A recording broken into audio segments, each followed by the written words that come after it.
Bonjour à tous, bienvenue dans votre site Maths et Physique en poche. Dans cette séance, je vais partager avec les étudiants de la deuxième baccalauréat un exercice concernant bien sûr le dipôle RC. Donc c'est un exercice en deux parties. Donc voilà, vous avez le sujet entre vos mains. Vous allez bien sûr lire le sujet et vous allez répondre aux questions. Et en fin de compte, vous allez bien sûr comparer les réponses, bien vos réponses avec les miennes. Alors là, on va étudier bien sûr les oscillations libres dans un circuit RLC. Donc vous avez une bobine, bien sûr d'inductance L égale à 0,2 Henry et de résistance R égale à 10 ohms. Il est monté avec un condensateur, voilà, que vous voyez, de capacité C, un générateur qui délivre une tension UG égale à KI, voilà, avec K égale à 10. Et qui permet d'entretenir les oscillations. Donc la figure 3, voilà, vous avez la figure 3. Donc à l'aide d'un système d'acquisition, on obtient le graphe de la figure 4 qui représente la tension UC aux bornes du condensateur. Alors, pour des questions que je vais répondre oralement, ce sont des questions de cours. Donc, quel est le rôle de générateur G?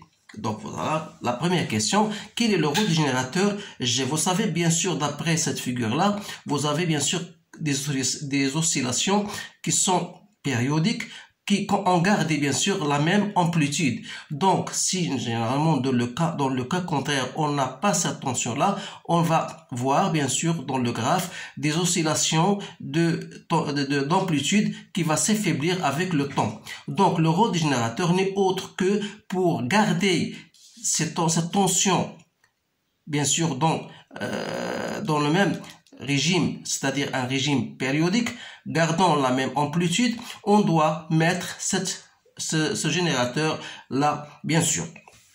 Donc, la deuxième question, quel est le régime des oscillations représentées? Voilà, c'est la raison pour laquelle on a sur la figure, bien sûr, un régime périodique. Donc, on a un régime périodique. Vous voyez bien sûr que l'amplitude de la tension UC aux bornes du condensateur, ils ont bien gardé la même amplitude. Alors là, troisième question, quelle est la forme d'énergie stockée? Quelle est la forme d'énergie stockée dans le circuit à 15 millisecondes? Justifié. Alors je vois d'après l'axe des temps, je vois 15 millisecondes, voilà 15 millisecondes. Donc à ce point-là, qu'est-ce que vous remarquez? Vous remarquez bien sûr que UC à cet instant-là est nul. Donc, qui dit nul, ça veut dire quoi? Ça veut dire, d'après la formule que vous avez, bien sûr, l'énergie totale, c'est quoi? C'est l'énergie cinétique, plus, c'est l'énergie C entre des générateurs emmagasinés dans le condensateur, plus l'énergie magnétique, bien sûr, de la bobine. Alors là, à T égale à 15 millisecondes, on remarque bien sûr que UC égale à 0. Si UC égale à 0, ça veut dire que c'est l'énergie cinétique du condensateur qui est égale à 1 demi C UC au carré, donc elle sera nulle. Et par conséquent, cette énergie totale sera uniquement égale à l'énergie magnétique, c'est-à-dire considérée celle de la bobine. Donc, on répond à la question, on dit que l'énergie stockée dans le circuit n'est autre que cette énergie magnétique, bien sûr concernée de la bobine, ou bien correspondante à celle de la bobine. Maintenant, question 4. Établir l'équation différentielle vérifiée par la tension UC. Donc, vous avez bien sûr un dipôle LC. Donc, qu'est-ce que vous allez écrire? L'équation différentielle sera égale, d'après la loi des mailles, on a UL plus UC égale à UG. C'est-à-dire, on aura, on va garder UL. Donc, UL, c'est quoi? C'est L. Donc, je vais garder UC tel qu'il est. Donc, L DI sur DT plus RI égale à KI. Donc, comme vous savez bien sûr que UC, voilà, je laisse, LDI. Vous savez que Q égale à CUC. Pardon. Donc, I sera égal à CDUC sur DT. Donc, LDI sera quoi? C'est L, C, la dérivée seconde de UC par rapport au temps, plus R moins K en facteur de I, c'est-à-dire C DUC sur dt égale à 0. Autrement dit, on aura la dérivée seconde du UC par rapport au temps, plus 1 sur LC UC, plus R moins K. Je divise tout par L, bien sûr, voilà, je divise tout par LC, voilà, je divise toujours le tout par LC, voilà, donc sur L, DUC par rapport au temps égale à 0. Alors là, vous avez que R moins K égale à 0 parce que d'après l'énoncé, vous avez ici R égale à 10. Donc R égale à 10 et vous avez K égale à 10. Donc R moins K égale à 0. Donc l'équation différentielle devient la dérivée seconde par rapport au temps plus 1 sur LC UC égale à 0. Voilà l'équation différentielle. Alors là, après, on vous donne la solution de cette équation-là, qui n'est autre que UC par rapport au temps égale à E cosinus de 2pi sur T0 fois T.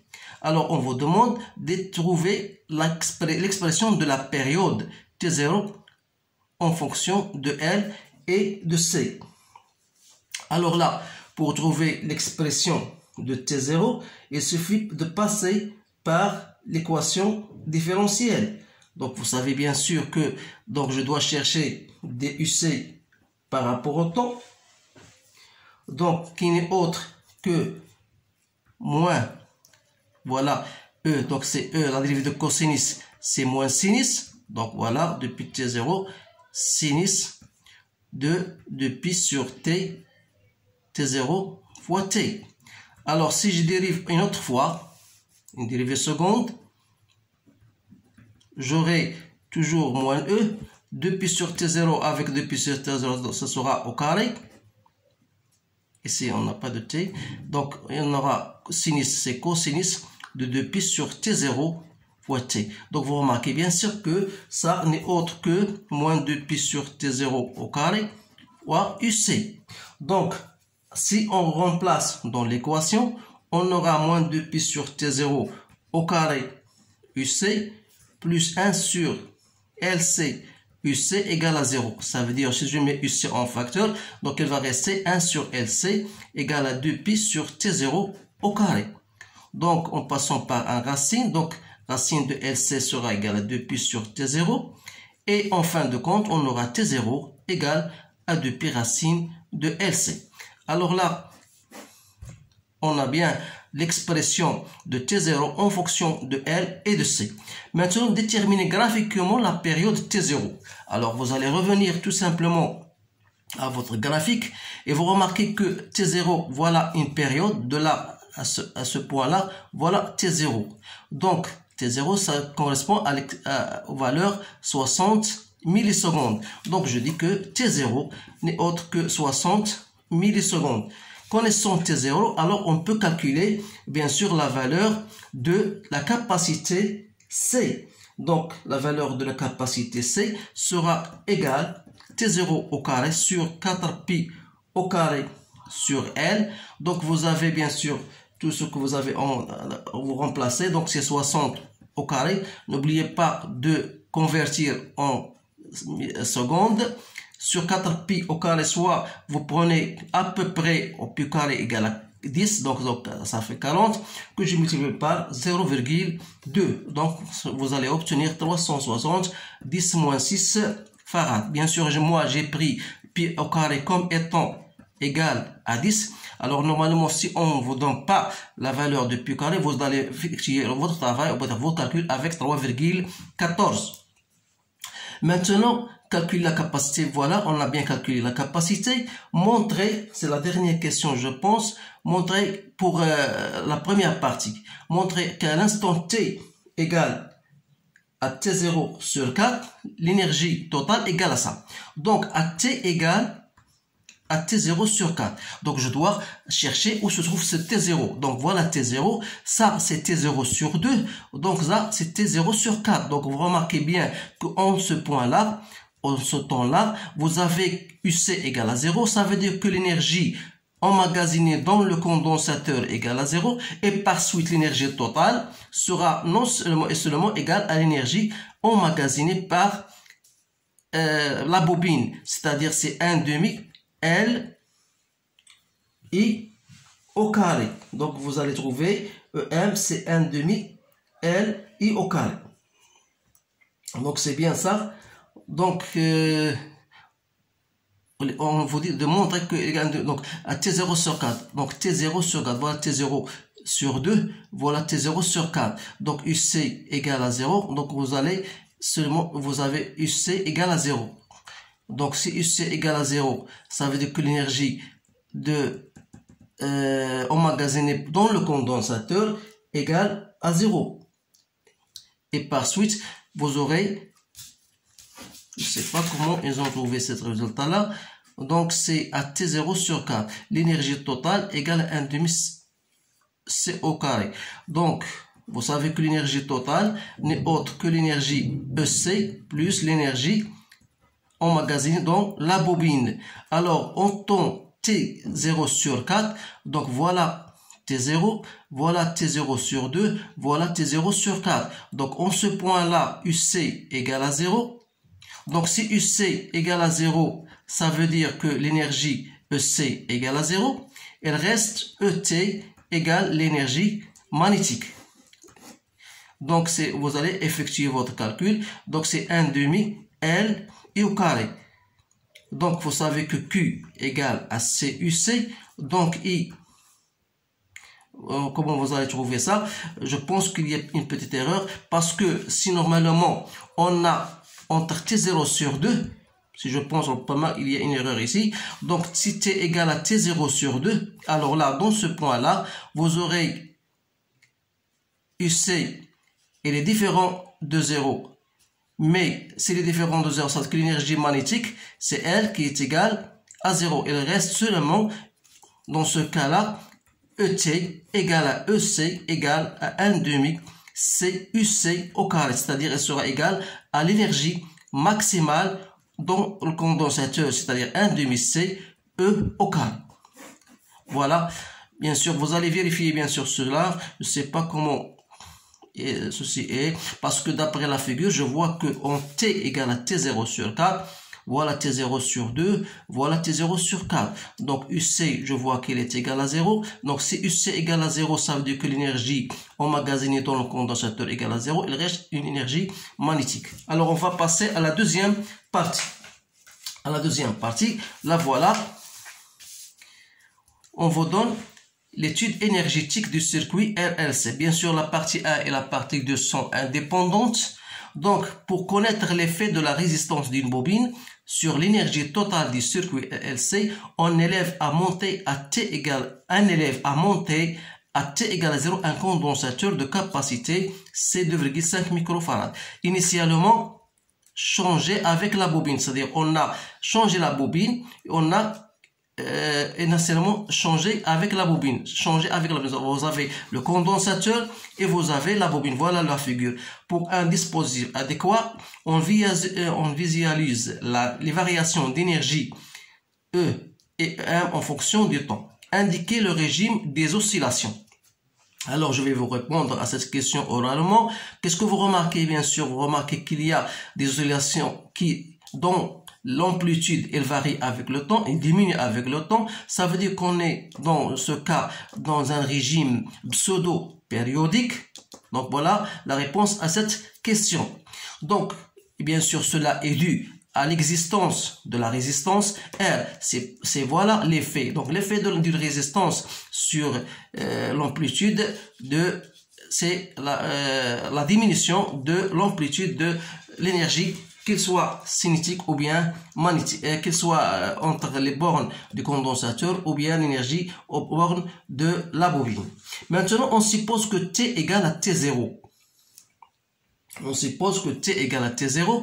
Donc, d'après T0, c'est quoi d'après cette figure-là? Voilà la période de ce point-là à ce point-là. Donc, c'est 2 millisecondes. Donc, on va noter cela. T0, c'est 2 millisecondes. Alors là, on vous demande déterminer la valeur de L. Donc, la valeur de L. Donc, on a déjà trouvé ça. Donc, c'est T0 au carré sur 4pi au carré fois C. Donc, c'est 4, 10, moins 6. Que je divise par 40, 2,5, 10 moins 6, bien sûr, en considérant comme pi carré égale à peu près 10. Donc, vous allez trouver L égale à 0,04 Henry. Voilà la valeur de R. De L. Maintenant, déterminer l'équation différentielle, vérifier maintenant par la charge, vérifier cette fois-ci par la charge Q. Alors là, en considérant la loi des mailles, on a UL plus UC égale à 0. Ça veut dire LDI sur DT plus RI plus UC égale à 0. Comme Q égale à CUC, donc je vais remplacer ici par UC. Donc UC c'est quoi? C'est Q sur C. Et I, voilà. Donc j'ai IL. I c'est quoi? I c'est DQ sur DT. Donc DQ sur DT, ça veut dire L, c'est DUC sur DT. Donc voilà, I, c'est quoi? C'est DQ sur DT. Donc c'est C, DUC sur DT. Donc, lorsque je vais faire la dérivée de I sur DT, donc c'est LC, la dérivée seconde de UC par rapport au temps, plus R fois I, donc DQ sur DT, plus UC. UC c'est quoi? C'est Q sur C égale à 0. Donc si je dérive par LC, j'obtiens la dérivée seconde par rapport au temps, plus 1 sur LC fois Q, c'est LC, plus R sur L. Donc vous avez ici R fois I. I c'est quoi? C'est C. Donc lorsque je divise par LC, donc il reste R sur L, dQ sur DT égale à 0. Voilà l'équation pour Q. Donc Q c'est quoi? C'est dérivé de QC. C'est la dérivée seconde de Q par rapport au temps. Parce que là, voilà. Donc UC c'est quoi? C'est Q sur C. C'est Q sur C. Donc on aura bien la dérivée seconde de Q sur T au carré plus 1 sur LCQ plus R sur L dQ sur DT égale à 0. Voilà. Ici c'est L. C'est L, dérivée seconde de Q. Donc ici, je vais... Donc c'est dérivée seconde de Q par rapport au temps. C'est bien ça. Donc une fois j'ai terminé l'équation différentielle, vérifiée par la charge. Donc maintenant, on vous demande, on vous dit que l'énergie totale, c'est quoi? C'est E. C'est l'énergie emmagasinée dans le condensateur, plus l'énergie emmagasinée dans la bobine. Exprimer cette énergie totale en fonction de C, L, Q et DQ sur DT. Donc ça, c'est une question assez intéressante. Donc je vois que E, T égale EE plus E1. Donc l'énergie emmagasinée au bord du condensateur, c'est 1/2 CUC au carré, plus 1/2 L et au carré. Alors là, comme je vais remplacer C, QU, c'est Q sur C, donc on aura Q au carré sur C au carré, plus 1/2 L, I c'est quoi? C'est DQ sur DT, donc au carré. Donc voilà, en fonction, bien sûr, voilà, en fonction de C, L, Q, DQ sur DT. J'ai bien répondu à la question. Maintenant, montre que l'énergie totale est diminuée au cours de temps selon la relation DE égale à moins RI de DT. Expliquez cette diminution. Donc, pour calculer DE, donc on va montrer, il suffit de montrer que DE sur DT égale à moins R I2. Donc, il faut montrer cela. Alors, on a D de E sur DT. C'est quoi? C'est 1/2. Je mets en facteur 1/2. La dérivée de tout ça. Donc, la dérivée par rapport au temps de C de Q au carré sur C plus L dQ sur DT au carré. Donc, je dois faire la dérivée de cette expression. Donc, ça va me donner 1/2. La dérivée de Q au carré par rapport au temps, ça vous l'avez déjà en maths. Lorsque vous avez une fonction fn, vous cherchez sa dérivée. Donc c'est n, fn moins 1, f'. Donc en appliquant cette relation-là, vous allez obtenir 1 sur c de dq sur dt à la puissance 2 moins 1, ça fait 1 fois q, bien sûr. Donc voilà 1 sur C de Q, dQ sur dt, c'est bien ça, plus L fois 2 fois dQ sur dt fois la dérivée seconde par rapport au temps. Donc j'ai appliqué uniquement cette relation-là. Donc on va éliminer ce 2-là. Donc il va rester dQ sur dt que je mets en facteur de Q sur C plus L, la dérivée seconde de Q sur dt, que je peux même faire L dQ sur dt en facteur de Q sur LC, pour garder voilà cette formule, plus dérivée Q sur dt au carré. Donc d'après l'expression qu'on nous a déjà montré, l'équation différentielle qu'on a déjà cherché, on a déjà trouvé, voilà, je vais l'écrire, on a trouvé que dérivée seconde par rapport au temps, plus 1 sur LCQ, plus R sur L dQ sur dt, on a trouvé égal à 0. Donc on va tirer cette expression-là, qui est Q sur LC, voilà, Q sur LC, plus la dérivée seconde. Donc on va tirer ça. Donc ça veut dire que la dérivée seconde par rapport au temps de Q, voilà, plus 1 sur LC Q n'est autre que moins R sur L dQ sur dt. Donc on va remplacer dans cette équation-là, dérivée par rapport au temps. Donc ça sera quoi? Ça sera L dQ sur dt, la voilà. Et je vais remplacer ça par quoi? Par moins R sur L dQ sur dt. Donc L avec L, donc il reste moins R dQ sur dt, le tout au carré. Donc c'est quoi? C'est moins R I au carré, parce que I égale à dQ sur dt. Donc on a bien montré cette relation-là. Enfin, on vous demande de calculer l'énergie. Bien sûr, on vous dit pourquoi cette diminution. Donc cette diminution, elle est due bien sûr à l'existence de la résistance, parce que lorsque la résistance est même n'est pas négligeable, donc ça prouve comment cette amplitude-là s'affaiblit avec le temps, d'où la diminution d'énergie. Donc il y a une énergie dissipée par effet Joule. Enfin, dernière question, on vous demande de calculer l'énergie dissipée entre les instants t, 2 millisecondes, et 3 millisecondes. Donc cette énergie dissipée, on va l'enlever dE en valeur absolue. Donc c'est l'énergie au temps t2 moins l'énergie dissipée en t1. Donc cette énergie, voilà, en T2, 3 millisecondes. Donc en 3 millisecondes, voilà, vous remarquez, voilà, 1, 2, 3.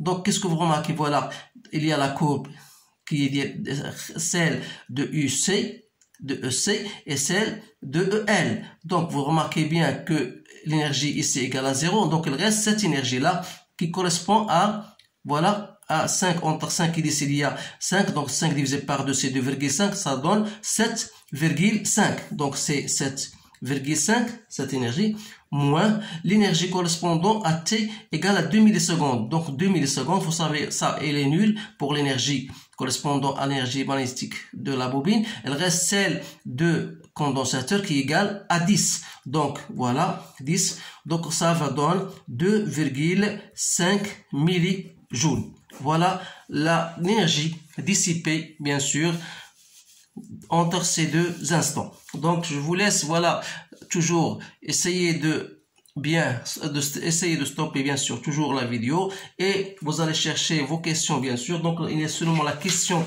que j'ai remarquée pour celle-ci. Donc, j'ai un doute sur celle-ci. Je ne sais pas pourquoi à cet instant-là. Et donc, vous allez vérifier, bien sûr. Et d'après vos commentaires, je peux, bien sûr, savoir de quoi il s'agit. Est-ce qu'il s'agit d'une erreur ou bien c'est la réponse juste. Donc, je vous remercie de votre attention et je vous souhaite une bonne chance et je vous dis à bientôt.